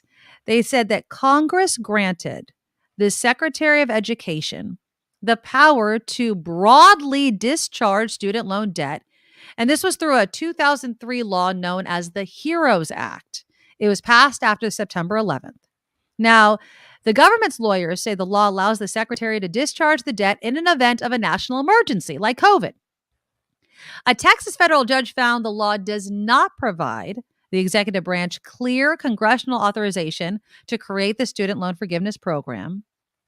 It was now the lawsuit. This just again gets me. The lawsuit was filed by a conservative group called the Job Creators Network Foundation. And it was on behalf of two borrowers who did not qualify for debt relief. One plaintiff did not qualify for the student loan forgiveness program because her loans are not held by the federal government. And the other plaintiff is only eligible for $10,000 in debt relief because he did not receive a Pell Grant. So because one doesn't qualify because it's obviously the federal government has no control over it, right? And the other is not enough money. You're going to take away this relief for so many Americans. That's what they're saying. They argue that they could not voice their disagreement with the program's rules because the administration did not put it through a formal notice and comment rulemaking process under the Administrative Procedure Act. So, what does this mean for you if you were planning on having your student loan forgiven? So, obviously, the Biden administration is appealing it. You'll have to wait for the appeal to the Fifth Circuit Court to play out. You can subscribe for updates. Just go to the Department of Education's website or the Federal Student Aid website, and you can get information there. But it could take months. They're saying it could take months for a court to issue a final ruling. Now, if it overturns the Texas lower court's ruling, then the Biden administration can begin canceling student debt. But the Department of Justice could also ask for an emergency stay of that Texas judge's order. And if that's granted, and if a different appeals court ends its temporary stay on the program in a separate pending case, then the administration would be allowed to cancel debt before the final ruling of the Fifth Circuit. Now, of course, Biden wanted to start all this forgiveness in January. So we'll see what happens. But that whole timeline of whether or not it's going to start in January, we just don't know. And I mean, I don't know how y'all feel about the student loan debt forgiveness program. And I know that when we've debated it, so many people are like, I signed the paperwork. I said I was going to pay it back and I'm going to pay it back. It's my word. But, the word of the people behind these loans wasn't that great either. I mean, you should not be paying thousands of dollars on a loan for years and years and years, and it's still going up. That doesn't make any sense. So there needs to be a reworking of these loans. And I've said this before, the federal government needs to get out of the student loan business. They don't need to stop it altogether. You can't forgive loans and then still give them out. That's just creating more of the same exact problem. It's just, It doesn't make any sense. Here's from NSTARS regarding somebody's question about kind of tying in your student loan with your mortgage. Simplest answer is the mortgages are secure loans is backed by the house. Student loans are unsecured. The only thing is a student loan can't be forgiven by bankruptcy. Yeah. I mean, everybody would file for bankruptcy then. It's going to be a tough next few years. I mean, we're still trying to get away from COVID. We're still feeling the impact of the supply chain issues. We still have the inflation that we have to get under control, but we also can't seem to get a hold of what to do about housing prices. If you can't afford to buy a home, you're going to rent a home. And if there's not enough homes to rent, then the rents are going to go up. I kind of agree with what Wes has to say. If the government is holding a student loan, they should be zero interest loans. The government doesn't need to be making money on the program. No, because really the government's whole point should be having an educated populace, right? If the government wants people to go to college, to be successful, to become contributing members of society, to get better jobs and make more money and pay higher taxes because of it all, they do stand to make some money on having more people educated. So absolutely, there's no reason to slap all this interest on these loans. That's ridiculous. Well, I mean, I think you're also slowly leading into a K through 16 education. If we're going to give zero interest loans, why not just give people a college education? If they want it, why not pay for them to go to trade schools? Right. I mean, I think the ROI on an education is huge, whether it is through the trades or traditional college. So, and people don't bat an eye at high school in K through 12. And now in California, we have K through 14 in many community colleges. So let's just keep going. Let's educate our populace. Let's make that investment. Let's stop with the student loans. I mean, there's just going to be pushback from private colleges and all those, but at least if you want to go to college, community college, the first 2 years are free. I think that's a great idea. Well, I do agree with the person filing the lawsuit about, not qualifying because you had to redo your loans and now they're held by a private company. Because you get a lot of advertisements that say, hey, consolidate your loans. Hey, do it this way. You'll pay less. Exactly. And so now because you did that, now you're screwed and you don't qualify. That's not fair. And stars, I paid off my $15,000 student loan, but I hope it passes and gives relief to others who have them. It will also stimulate the economy to spend on other things. Exactly. And then Joe Blow had chatted in earlier. And just as I predicted, the courts would throw out the student debt relief plan, all because of the evil Republicans. If none of this is going to go through if Republicans get control of Congress, that. I mean, that's just going to happen. They never supported it. A bit of a debate going on regarding housing. Stop supporting wars and put money into education. Andreas, you're absolutely correct. But Andreas, you had also said it's the government's responsibility to give us the tools to provide reasonably priced housing. I don't know how that happens. Billy disagreed with you, Andreas. No, it's not it's not government that builds you a house. That's the function of the free market. Capitalism, the free market, scarcity. So that raises the prices. But when you're talking about something, not a car, right? Not a commodity like that, but you're talking about something that people need, shelter, a roof over their heads. I feel like the government needs to provide the bare minimum. You guys can yell socialism and all that sort of stuff, but it's either that or homeless encampments because people have to live somewhere. It's kind of like poop on the streets. You can take all the bathrooms away and close them, but people still have to go. People still need a place to fall asleep at night. And that's why we see all of these encampments. They have nowhere to go. And that's terrible. Let's see. Let me read some of these. A student is coerced to take a loan under unfavorable conditions, and that should be made illegal. Yeah. I mean, some of these loans, they were going to screw you from the get-go. Going back to kind of the Great Recession, Calvin Wong writes in, banks made promises during the mortgage crisis before Obama was president. They all got bailed out. Why are people yelling about them not paying their financial debt? They should be in prison. Absolutely. Right. Absolutely. I remember during the Great Recession, there was a There was one idea floated around where it's like, don't give the money to banks or the car manufacturers. Give it to people. They'll spend it. You want to jumpstart the economy? That's the way to do it. Right. But of course, they didn't have the lobbyists to kind of get that money. Next one, socialized medicine from Ricky O'Bear. Exactly. I mean, look, whether it's housing, whether it's healthcare, these are the things everybody needs. It just is. And you can pay it the expensive way or the cheaper way. So with healthcare, we can give everybody healthcare so that they can afford it and not break the bank, or they'll go to the emergency room and get the most expensive healthcare there is, right? Now we can give people housing. Now it might not be a fancy schmancy house. It might be a tiny house. Okay. And we have to figure out a way to do that economically, where it's not costing us $1 million for a tiny home, which is ridiculous. So figure out a way that's financially feasible, but provide that for people, or we funnel so much money into homeless nonprofits and SROs that aren't addressing the needs of the people that need them and just keep blowing all this money out and not getting any sort of return. I mean, which way would you rather do it? Karen D, we should ban international purchasers and corporations from purchasing residential homes. Yeah, it's a huge problem. I don't know legally if we can do that, but we need to do something. How many of you out there would support, just kind of tiny home villages in your neighborhood? Because that's what it's going to require, right? It's like, it's not an away thing. It's not an over there thing. How would you feel about it if your neighborhood also had sections where it was government provided housing? It's this idea that that's going to bring a certain element. These are human beings. They're not going to go for that in Atherton, Nikki. Exactly. Fine people of Woodside say no, thank you.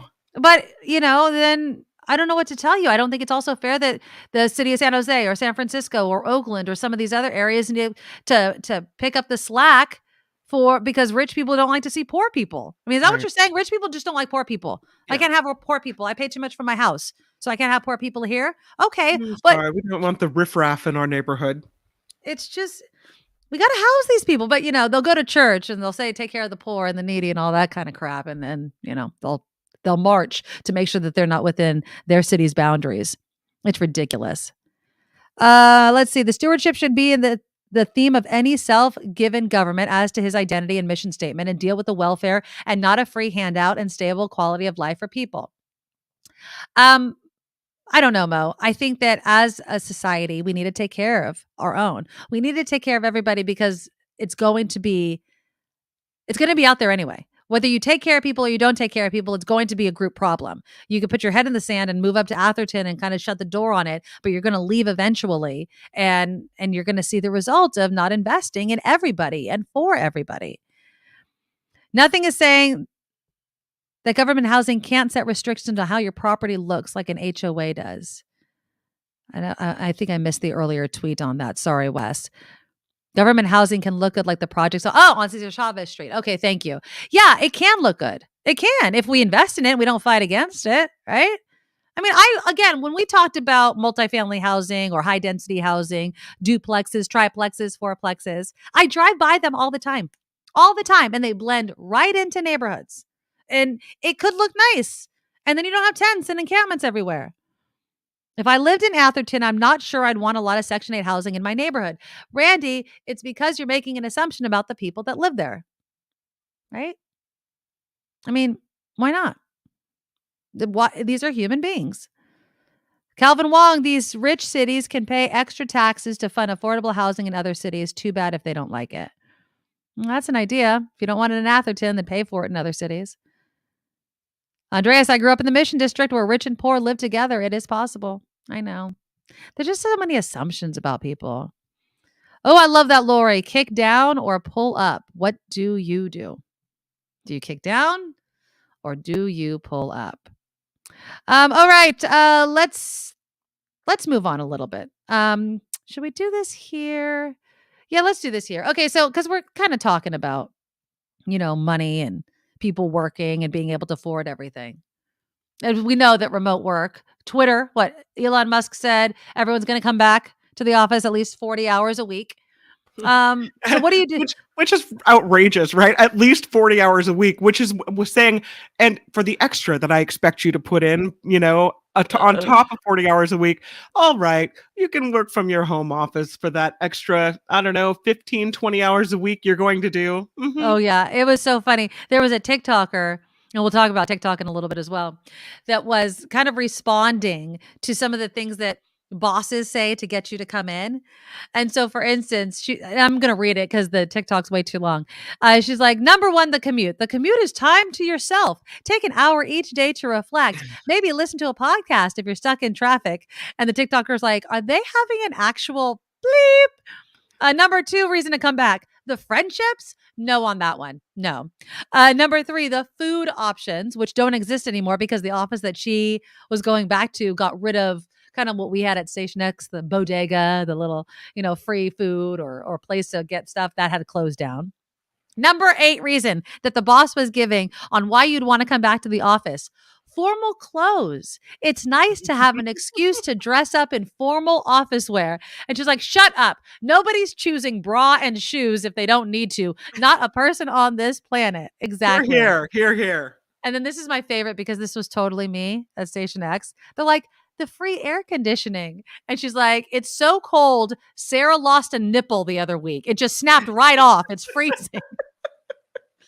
Damn, I swear to God, I don't know why offices are so cold. I think it's because men work the thermostat and lock it in because they're wearing like a whole suit and everything else. And women have to wear these dresses with their legs showing. And Jesus, Lord Almighty, it's freaking cold. L'Oreal, the makeup company. Yeah. They're trying to convince people to come back. And how are they trying to do this? With $5 an hour concierge who will fill up your gas tank and ferry your dogs to doggy daycare. So the cosmetics giant knows that workers are less than enthused to come back. So to ease the transitions, this is what they're doing. They're giving workers a butler, that concierge service. Now, this is down in their El Segundo office, so here in California. It actually started in New York, and it's been part of their benefits program since before COVID. But since the pandemic happened, and it's been really, really hard to convince people to come back, they're adding this concierge service. In addition to a sports gym, a new restaurant, a bar that serves alcohol, an on-site store selling beauty products, which you work for L'Oreal. I'm surprised you don't get a discount. Yeah. I mean, obviously we don't have to deal with that anymore, Kim, since Station X flipped formats, but a concierge service, someone to fill up your gas tank and take your dog to doggy daycare. Would that be enough for you to want to go back? I don't think so. The phone is ringing in the Nikki Medoro newsroom, I should say. However, you can hear it maybe ringing behind me. I can see that they would see what the need is, because when you work from home, maybe you had time to walk your dog, so your pet's life was better, and maybe you found the time you have to stop on the way home to fill up the gas tank annoying. So to take away those issues and make them easier, having a concierge hired to handle those things for you. But convincing people to come back into the office, that was never I was never convinced. It was you got to come back. You have to come back. Exactly. You're either here or you don't work here. And so I don't know why there's all this gentle easing in of, let me convince you to come back. How about there was no choice. You have a job that you need to be here for. So get your rear end in your seat at the place that I pay you to work. Exactly. Done. Exactly. I mean, and I'll say that on behalf of employers, although as an employee, I love the work from home. It's the best. Oh, hell yeah. Oh, God, dressed up. Are you kidding me? There's nothing like nightgown news. No, Are you no. joking Exactly. me? Come on. Rolling out of bed in my PJs, hopping on. That was perfect. Wes writes in, food options and perks are great for younger workers. I was young in Silicon Valley. Loved the perks. As I got older, it wasn't as much of an interest. Absolutely. Yeah. And then Lynn fills me about the thermostat. It's always so damn hot and cold, and I freaking hate it.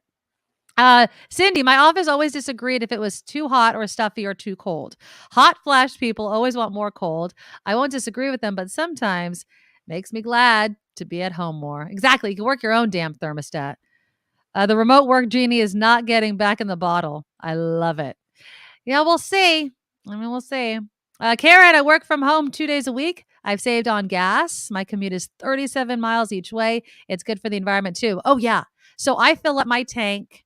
I was filling it up twice a week. I'm now twice a month, maybe. I mean, I have a Prius, so. Beth Farmer, and being forced to pay the bridge tolls. Yes, those damn bridge tolls keep going up. The only reason they want people to go in is because it's hurting the real estate market. Commercial building space is down, and middle managers have no one to manage anymore. True. I'd also say the businesses that depend. I mean, we hear about it in the financial district in San Francisco all of the time, and I feel for them. Absolutely. I mean, if there was a reason to convince me that, yes, we should have some people back in the office sometimes, it's really because of all those businesses that depend on the lunch crowd, because otherwise they're shut down. And then that's it. Okay, we're going to get into, we were talking about a TikToker. We're going to get into TikTok and what the FCC commissioner is telling us all about it. You better be deleting that app. That's coming up next. Now, from around the world to up your street, the Nikki Medoro Show presents News Czar Kim McAllister. And this report is sponsored by tax attorney Steve Moskowitz at 888 Tax Deal. Yep, it looks like former President Trump is set to announce another run for the White House next week. Trump advisor Jason Miller said it will be a very professional, very buttoned-up announcement come on Tuesday. The former president hinted at another run for president earlier this week at a rally in Ohio, where he said some sort of big announcement is set to happen on Tuesday from South Florida. But he's said this before, like he said things about, it's going to be big. I'll tell you this announcement. It's going to be very, very big. And then it doesn't happen. We'll see what happens on Tuesday and what it means for the country. Wall Street closing higher to cap a winning week. Stocks rebounding after starting the day lower on the heels of yesterday's strong rally. At the closing bell, though, Dow Jones rose 32 points, S&P 500 out of 36 points, and the NASDAQ up 209. Protesters interrupting President Biden overseas while speaking at the United Nations Summit. President Biden was interrupted by screaming and howling from several protesters holding up a banner reading, "People versus fossil fuels." The president paused briefly before the interruption and then continued giving his address, stressing the need for international cooperation to reduce emissions and meet climate goals. Ukrainian forces are now in the key city of Kherson following a major Russian retreat, the southern territory captured by Moscow near the start of its invasion. The move considered a major victory for Kyiv and a huge setback for Russia, as Kherson was the only Ukrainian regional capital that Russian forces had captured. And again, now they don't have it. Elizabeth Holmes is fighting a potential prison sentence. The Theranos founder is being sentenced next week for defrauding investors who put money into her blood testing startup. Holmes asked for a California judge to give her 18 months house arrest and community service instead. So we'll see how that works out for her. And the National Toy Hall of Fame is introducing its 2022 class. There are 3 inductees this year, which includes Light Bright. Of course, that's a blank canvas that you illuminate. Masters of the Universe and the traditional top, the spinning top, are the 3 inductees. And this report sponsored by tax attorney Steve Moskowitz. For more than 30 years, Steve has put his tax knowledge to work for individuals and for businesses, so he can help you no matter what. And if you need help with your taxes, you can reach Steve Moskowitz at 888 Tax Deal or online at moskowitzllp.com. I'm Kim McAllister on the Nikki Medoro Show. Thank you, Kim. Yes, give Steve a call. He is a great sponsor and supporter of the show. Click that thumbs up right now. Just do it. Hit the button, smash it, do what you have to do. It really helps us out. And of course, if you can financially donate and become a Patreon subscriber, you can find the link at thenikkimedoroshow.com. And I'm taking ideas. I have the logo already for the show, but I am brainstorming some merchandise. So I know that we don't have like drops like Mark does all the time, but I've got some sayings. Some sayings going on in my head. So anybody wants to see something specifically, you can also email me at thenikkimedoroshow@gmail.com. Okay. So I use a lot of social media. I do have a TikTok account. Full disclosure, I don't really use it that much. It's not a platform. It's kind of like Instagram as well. I have an Instagram account.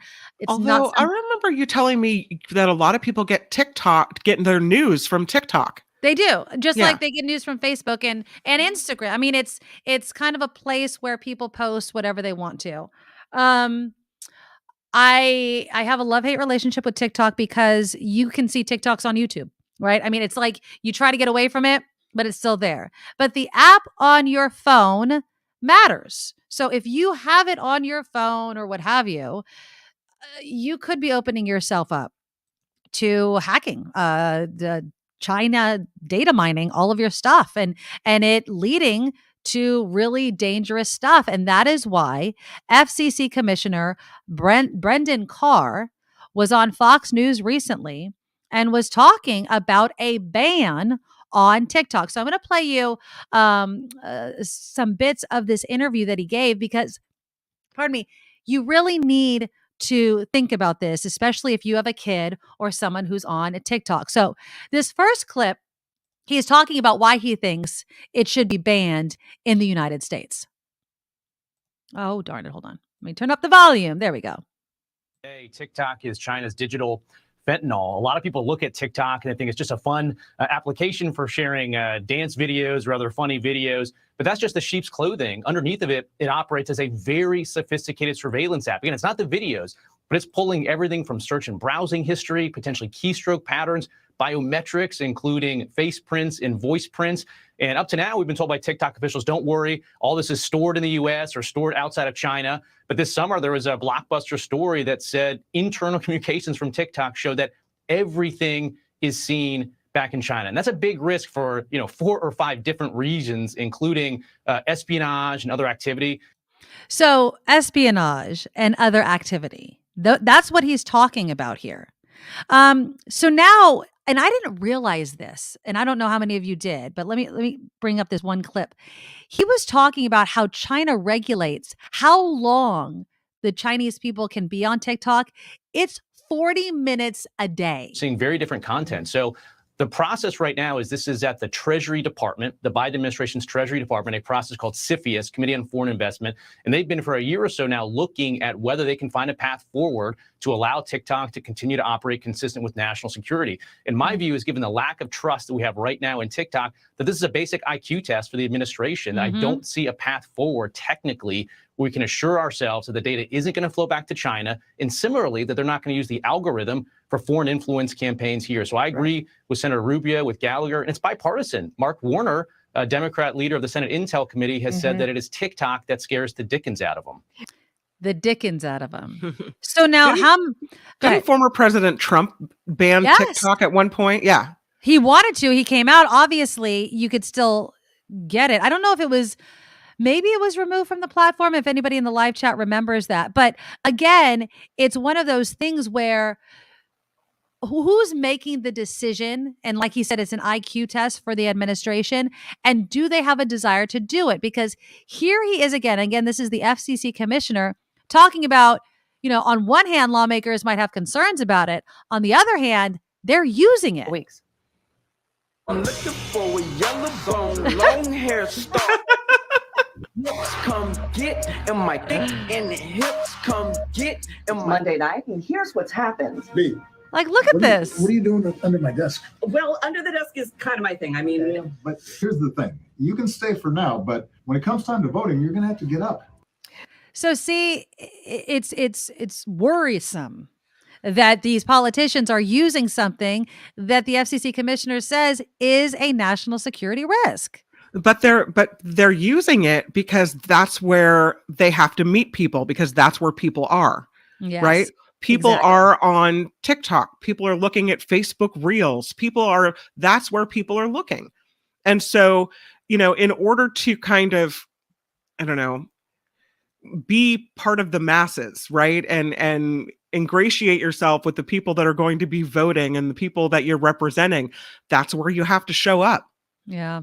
One more clip real quick from the FCC commissioner. And again, talking about how politicians, now listen to what he says about how politicians actually use this platform. On TikTok, The interesting thing to me is when you have all these politicians on TikTok, if you ask them, do you put it on your phone? Do you put it on your device? They say, oh, of course not. We use burner devices. We send it to other phones to post it.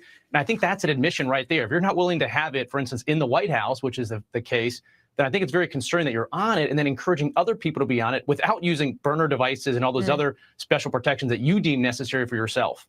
So, Wes had actually chatted in. I enjoy TikTok, and if it went away, something would replace it. Yeah, but something that's not sending all of our data and information and everything to China, in which they can use to manipulate us. Now, I'm not trying to hate on Chinese people, so please, let's not conflate the two. But what I am saying is they're being, at least according to the FCC commissioner, disingenuous with what they're doing with all of our information. Karen D, it's owned by the Chinese. ByteDance, that's the name of the company. And who knows how they use this information they gather. It's concerning. Mo Direct, which social media, or maybe a bit of all of them for the 2024 presidential elections, will become a conduit to undermine the stability of the democracy confidence factor? Yes, that's what happened. That was the big accusation with Russia, right? Wasn't that they were swapping votes, is that they were using conspiracies and lies to embolden people to vote a certain way. Calvin Wong, you have to be part of the in crowd, Kim. You have to be on TikTok to be hip. I'll tell you this. And that was the scary part of what the FCC commissioner was saying. If you just look at TikTok, you're like, what's the harm? It's fun videos. There's this one TikTok video that I saw. I mean, it was on TikTok. I don't know if it originated there because it's so confusing, but it might have been. And it's so funny. And I want to redo it in my own way. And then I'm thinking, what are they getting from that? Right? I mean, what are you getting from me impersonating a kind of a funny little clip? But something, our biometrics, our voice, our face, all of those things, you're just where you are, It's crazy. Your location, what you have in your house, what you have behind you. The products you purchase. Yeah. Everything. It's one of those things where is your entertainment, is the fun you have on something worth it? And maybe we're not, I don't want to say skilled enough, but maybe we just need to have it taken away because we won't give it up on our own. I guess I kind of discount all of that because I always think, well, what's so important about me? Like, who cares where I live? Who cares what I have in my house? Who cares that I have 2 kids and whatever? But I guess somebody does care. I guess I should be more careful about my privacy, but I always think it's not a big deal because I'm not of significance. If there's, millions and millions and millions of people, why would they single me out? Yeah. Nicholas Milner, we're owned by China. We are a consumer economy and no longer produce products. Look what happens when the link was damaged. Good point. Although, obviously President Biden has been trying to move more manufacturing back, but it's true. Brian, what is China going to do with my videos of me playing the guitar? Okay, good point. And that's what I think Kim was talking about and what I was talking about. But there's something. If the FCC is calling TikTok digital fentanyl, it's just everything we need to know about an American, right? What are their likes? For instance, Brian, you play the guitar. So maybe if they're trying to entice you to follow a certain platform, they'll use music or musicians or something. I don't know. I mean, think as dark as you want to. But if they have this information about you, then they can tailor their message to you in a certain way through certain people. You like this country music star and they might believe a certain thing and promote it. I don't know. What is China going to do with videos of people skateboarding and drinking tea? I don't know. But maybe they can find a skateboarding video and they're going to have some sort of puppet person that's going to start promoting wackadoo ideas. I have no idea. But that's the thing. We don't know what they're going to do with it. And they're telling us they're not keeping it. And then as the FCC commissioner said, they are keeping it. It's all going back to China. So why lie? If you're not going to do anything bad, why are you keeping it? And the only way to stop it is to stop giving them the flow of information. Yeah, I know. A lot of you like TikTok. It is a time suck. Believe me. Yep, Ricky, you are the product. It is us. It is us. Kind of speaking about things that are bad for us, but we love so much. This made me laugh out loud when I saw it on the news this morning. Donuts, cereal, and pizza should be redefined as drugs. Scientists say highly processed foods are just as addictive and harmful as cigarettes. So they want them established as drugs. They say that it impacts our moods. Researchers led by Dr. Ashley Gearhart, a psychology professor at the University of Michigan, said these foods are more like a drug because of how distant they are in taste and texture from natural foods. I can't talk to you right now. I'm mainlining a donut. Hey, they say they are industrialized produced substances designed to deliver sugar and fat. They are not foods anymore. They are these products that have been really well designed to deliver addictive substances. Kind of like, TikTok, right? It's not good for you, but you can't give it up. Let's see. The America's obesity crisis obviously has been tied to ultra-processed foods. These foods are believed to make up about 50% of the American diet. And as a result, we just had a story yesterday about how they cause, premature death. Yeah. Yes. I bet we all know that it's bad, that processed foods are not good for us. We all know this. It's not like a surprise, like Nikki Taco Bell pizza. Yes, like that. I'm sorry, Nikki. I can Nikki eat that can't in do like the show 2 minutes today. flat. Nikki's doing her Taco Bell drug. Oh, dude. Now you mentioned it, I'm going to have to get one. But it's true. It's easier to abuse food because you have to eat it, right? You have to eat something. You don't have to eat that though. You don't have to eat that, but it's easier to kind of talk yourself into something as fast, something that, doesn't take a lot of work and tastes good because you have to eat anyway. Now you don't have to snort cocaine. You don't have to smoke pot. But you that do powdered have to sugar, eat. baby. Yeah. You absolutely have to eat. So then how do you get people to make good choices? Do you have to legislate those choices like nanny government, or do you give people the tools so that they choose right? But that's the thing, like TikTok, should you just take it away? Because remember, they wanted to ban sugar, right? The soda ban and all that. Sometimes it seems we're just not capable of making the right decisions for ourselves. Yeah. And so, asking people, just eat healthier. Yeah, right. A donut's delicious. It totally is. It's the same argument I had at the kitchen table the other day about banning flavored tobacco, right? Yeah.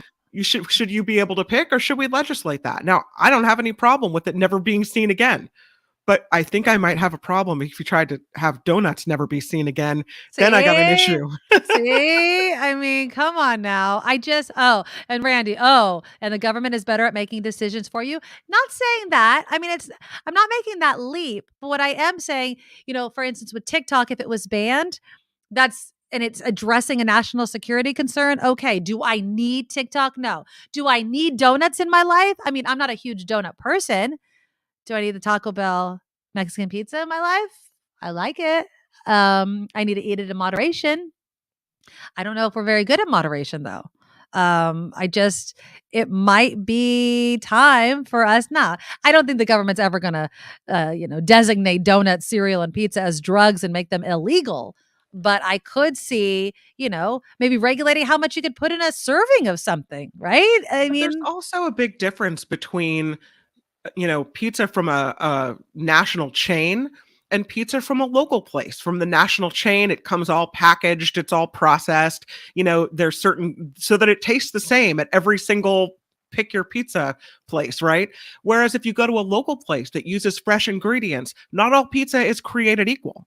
Yeah, but the cheese and the pepperoni and all of that, and the fat content. It's fat, but it doesn't have to be processed.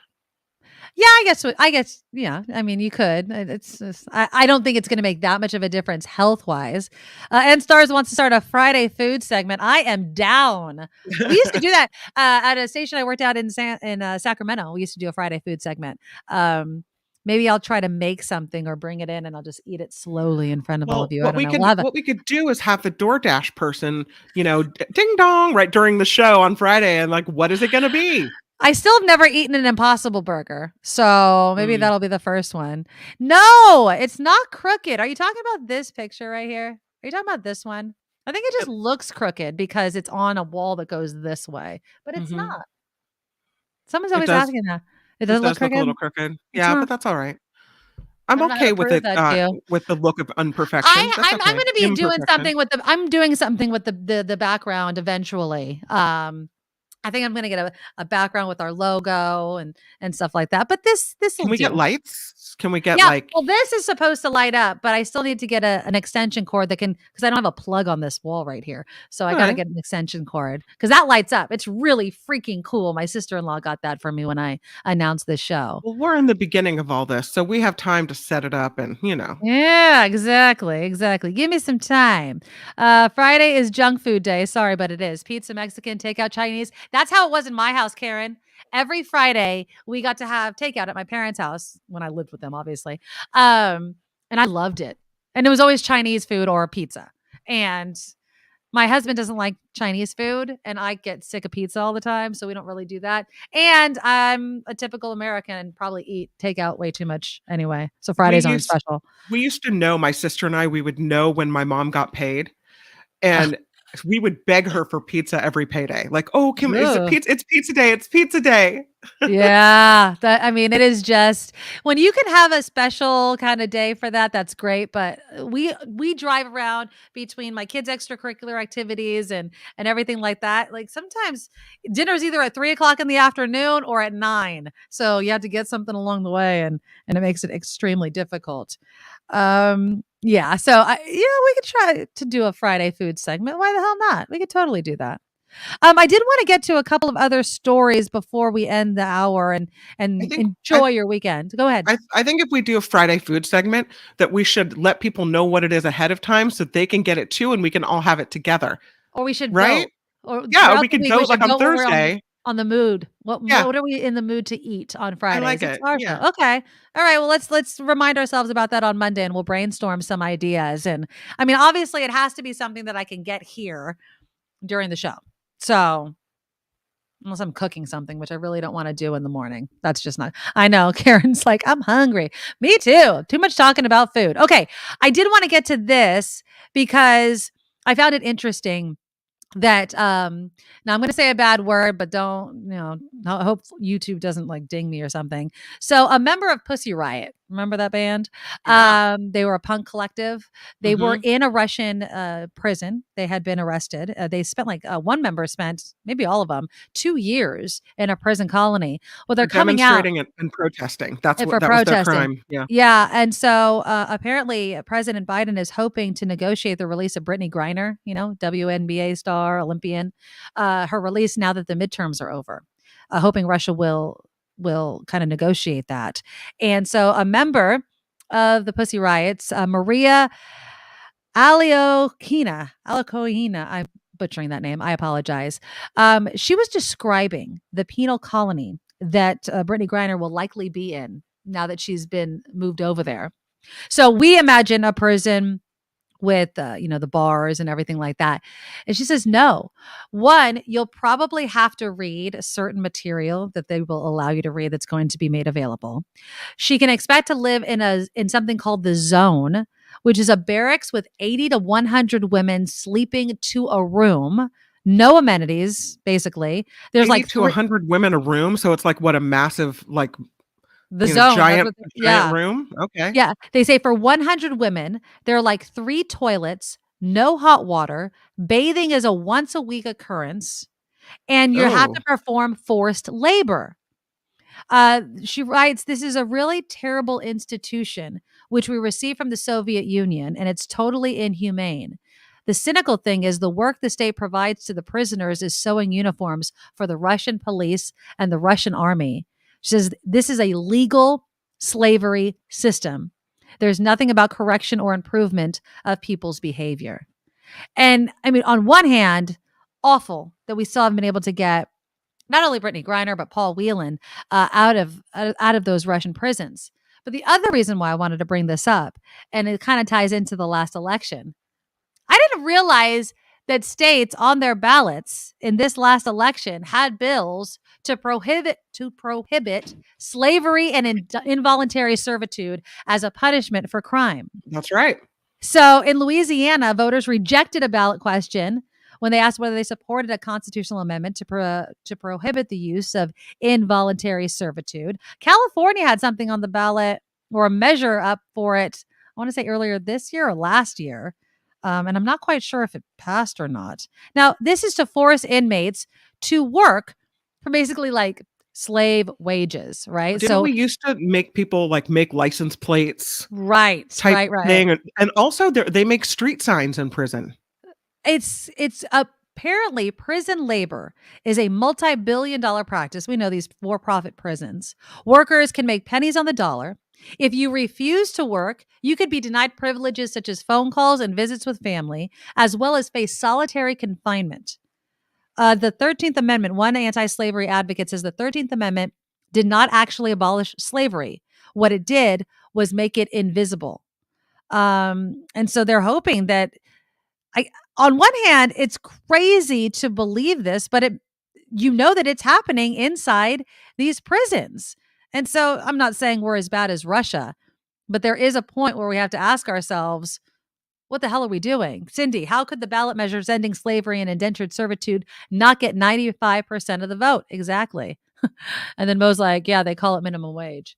Yeah, I think it's definitely something that shouldn't be allowed.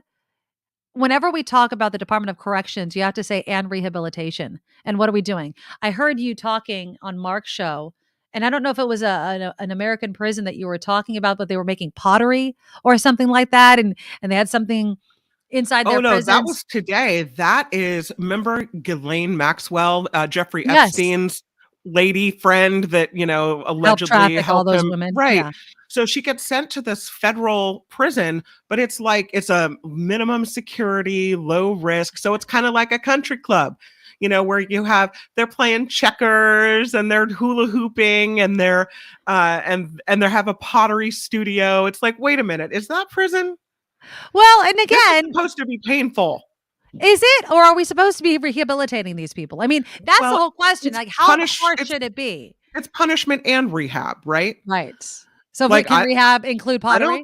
I don't get to make pottery. Where's my pottery studio? Here I am, a law-abiding citizen. I don't have time to go hula hooping in my front yard and have a checkers championship. Where's that? Yeah. So it feels like their life should be in some way, not as good as it was on the outside. And I get that when you're in prison, you're embarrassed about it. Maybe you don't get to be with your family. You don't have freedom of movement to do what you want, but it shouldn't be a pleasant experience. No. And I understand that mentality, but at the same time, just because, let's say they're doing pottery and it was a low security prison. So I'm assuming pottery is not available at San Quentin or something like that. No, well, maybe, I don't know. I don't know. I'm not in prison. But on the other hand, what harm is it doing allowing pottery? If you give these people a way of expressing themselves, giving them an outlet, if they could sell the pottery instead of making license plates, I mean, those are kind of the questions I think we need to ask ourselves of what do we want our prisons to look like and what do we want the people that are in them to look like when they come out? Because they'll be part of our society. So what do we want to do? Punish with no pottery? Or give them a little pottery and maybe they'll be a nicer person when they come out. So there was a world-renowned hula teacher, and he went to San Quentin and provided hula classes for prisoners there. Okay, that's fun. I would give my pinky finger to take hula lessons from this guy. And he's at San Quentin providing that to prisoners who have done some really bad things. But I think the thinking there is to try to lift people up. Yeah. To give them some type of joy in their life so that they can see beyond the walls of the prison that life isn't all bad, that you have something good to work toward. And I get that. I understand that. But sometimes when you take a look behind the walls of these federal prisons that, offer so many amenities, it feels more resort-like than it does prison-like. And so where's the punishment? Well, and then why would they not want to go back, right? I can have all this stuff if I just commit another crime when I do get out. So yeah, I mean, it's a good point. Okay, I want to give some big thank yous to some more people that have been giving the super stickers and the super thanks. Andreas, a big donor every single day, $10. I love it. Andreas. Thank you. Love you. Brian Cassidy with a $5 super sticker. Brian, you rock. What up, Brian? Westo is our friend from Florida, right? Another $5 super sticker from Wes. So thank you to everybody that's been donating. Again, go to thenikkimedoroshow.com for all the ways that you can help support the show. Share the show with all of your friends and family. That helps us out immensely. A big thank you to all of our veterans on this Veterans Day. If you know anybody that has served our country, give them a big thank you from the Nikki Medoro Show. And we will be back here on Monday, noon to 2, right here on YouTube. Take it away, Jacob. Nikki, you're all so awesome. Miss Brown, like a beautiful blossom. You're all so the best. I really can't rest. You're all so awesome. Wow. Okay.